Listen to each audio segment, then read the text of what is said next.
these elite dark occult societies sacrifice and traffic children, first and foremost, is the energy associated with it. So when a human is in the state of fear and trauma, they release a energy.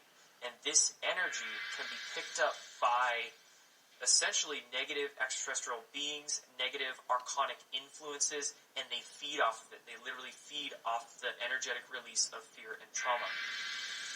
When these dark groups use children, because a child is not mentally programmed yet as an adult is, they are much more innocent, they're much more connected into their higher selves or into their divine, if you will.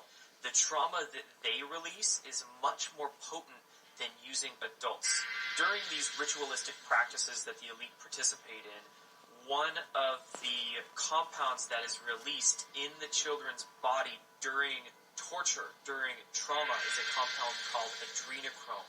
It's released out of the adrenal gland during highly traumatized incidents, and this adrenochrome acts as essentially a drug.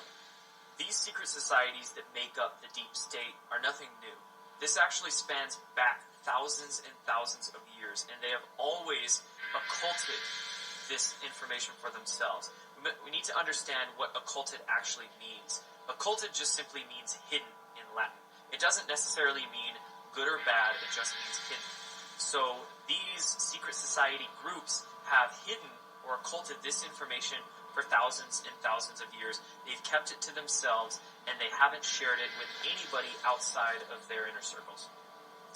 The secret societies are really more of a front organization that they use to recruit people, and they will gradually over time find out exactly how ruthless and bloodthirsty you are. It is only as you go farther and farther into this, you become embedded with your brothers in a brotherhood, you become more and more involved, you get deeper and deeper in, that then they start hitting you with the really heavy stuff.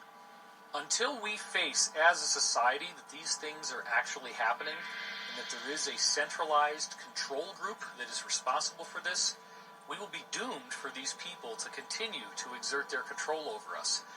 If we don't learn how to respect each other, then we're never going to make any progress.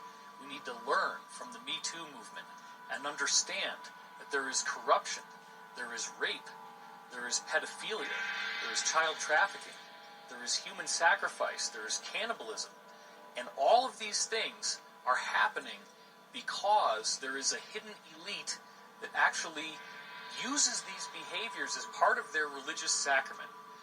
It actually doesn't matter whether you believe that these people exist or not. The bottom line is that they are actually advertising themselves constantly. They do it in movies. There's a whole set of symbols that you can look for in movies that show their influence. They do it in video games. They do it in television shows. They do it in music videos like crazy. They do it in awards ceremonies. And it's always in your face. Now is the time for us to get our heads out of the sand and understand that even if these things do seem unthinkable to us, there are people today who are actively practicing this. The evidence is voluminous, and really what it boils down to is that people don't want to look at the evidence because it is so upsetting.